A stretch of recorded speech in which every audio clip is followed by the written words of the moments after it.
Bring in Arkansas Republican Senator Tom Cotton. Senator, let's ask you first of all about that question that Hillary was just talking about. Does this pass constitutional muster? And if it doesn't, do you expect it to end up at the Supreme Court? No, John, I don't think it does. The president doesn't have the power just to unilaterally on his own eliminate entire categories of debt. Maybe he has the power to negotiate a settlement in one case that's disputed, but eliminate entire categories of debt, no, he doesn't have that power.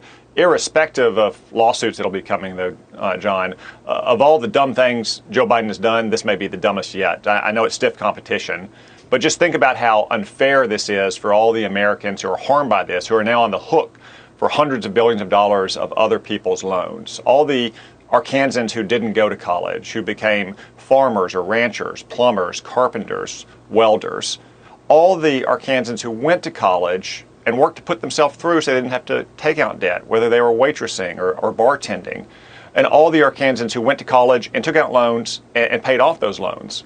Not only do they not benefit from this, but they are harmed by it because they now are on the hook through their tax dollars and our public debt for paying off hundreds of billions of dollars of other people's loans. Not just, it's also highly inflationary at a time when we still have record high inflation. And finally, it simply encourages colleges to raise tuition, harming a new generation of students. That's why I say this is a terrible policy. It's going to harm many more Americans than it will help. And it's not just those who paid for their college, took on loans, paid them off, worked hard to pay for college while they were in it. It's also those who never went to college and chose not to go to college, perhaps because it was so expensive and they didn't take on that debt to begin with. They'll be on the hook for it. The Penn analysis looked at that. And it's easy to throw around these big numbers, and they are alarming, that the taxpayers could be on the hook for $329 billion, according to Penn. They went a step further and said, take that cost, divide it across the 160 million taxpayers in 2019. That leaves each taxpayer in this country, no matter your income, responsible for about $2,085, okay, if this plays out over the 10-year period. It reminds you of this moment, and I had our team tee this up. Elizabeth Warren in her run for president and that dad who confronted her about forgiving student loan debt. Listen. I just want to ask one question. My daughter's getting out of school. I've saved all my money. She doesn't have any student loans. Am I going to get my money back? Of course not. I saved all my money. My daughter doesn't have any loans. God bless her, said Warren. And the dad said, am I going to get any of my money back? Of course not. You have to think there's a lot of people feeling just like that right now. Yeah, I think they do, Sandra. Again, like you said, think about all the people who have worked hard and who have earned a good living without going to college. Think about, for example, a young man in Fort Smith, Arkansas, who started out as a house painter when he was coming out of high school and then decided he'd invest in a truck and ladders and equipment and now has a small house painting business. He doesn't benefit from this. In fact, he has to pay off those loans. Or a young woman in Jonesboro, Arkansas, who got a degree in cosmetology and went to work as a stylist and now owns a small salon where other people learned there as apprentices. She didn't benefit from this proposal, and now, in fact, she's going to pay it off. You could multiply that across millions of other Americans who are not only going to get nothing from this announcement, but are actually going to have to pay off those loans. Loans that are now being held by people making up to $250,000 a year. Joe Biden's going to give people $20,000 in families making $250,000 a year. It's just shocking. Yeah, I mean, when you take a look at it, 70% of the relief from this announcement goes to the upper 60% of income earners. And typically, the people who hold the most college debt are the best educated in this country, regardless of whether they're making $125,000 or less, or they're making $750,000 or more. I mean, he's clearly chosen what he thinks is some sort of fair target.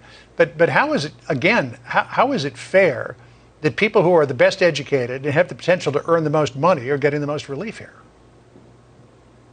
Yeah, it's not at all fair, John. And as you point out, $250,000 per family is 4 or 5 times the median income for the state of Arkansas. There are going to be young men and women working on Wall Street, coming out of the Ivy League, or working in Silicon Valley, coming out of Stanford or University of California or Caltech, who are going to get up to $20,000 paid off on their loans on the hard work of Arkansans who either didn't take out student loans, never went to college, have been making a living because they were able to start working right away or paid their way through college. This is grossly unfair, but it just gives you an insight into the priorities of the Democratic Party.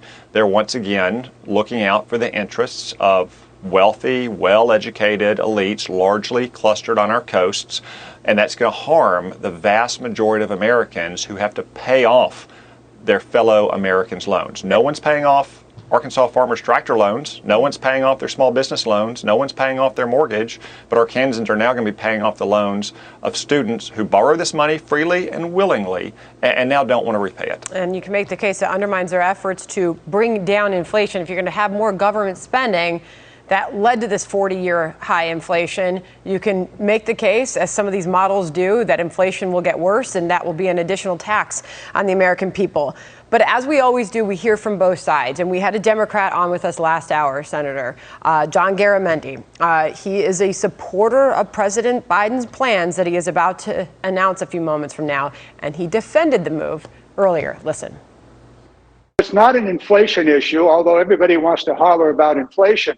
But this is really an opportunity for these people that will receive these benefits to be able to get their act together. They're delaying their marriage. They're delaying the opportunities as they try to pay off this debt. This gives them a necessary break. Get your reaction to that, Senator. Well, obviously, it's inflationary if you spend $300 billion or more at a time we have record high inflation. It also contributes to inflation in college tuition, one of the most inflationary sectors of our entire society. If you're going to college now, you've been saving to put a kid through college.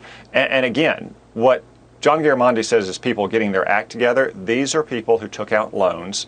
They did so willingly. They did so freely.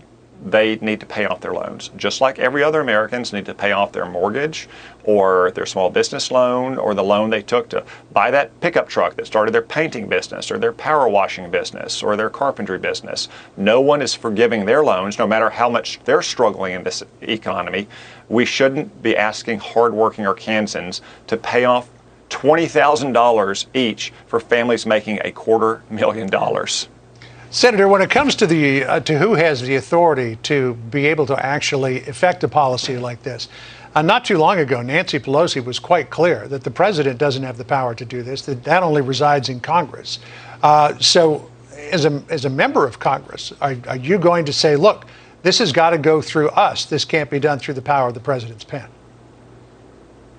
Yeah, John, Nancy Pelosi said that because she can read plain English, and the law is fairly plain. And again, the Department of Education may be able to enter settlements on particular disputes about one person's debts, but the president can't forgive an entire category of debts. The only people that can do that are the elected people's representatives in the Congress. So when we're back in session next month, I suspect you'll see a lot of people who want to put the brakes on this agenda, in addition to the likely lawsuits that it's going to generate. All right, Senator Tom Cotton from the great state of Arkansas, thanks for joining us. Appreciate your thoughts. Thank you, Senator. Thank you, John. All right.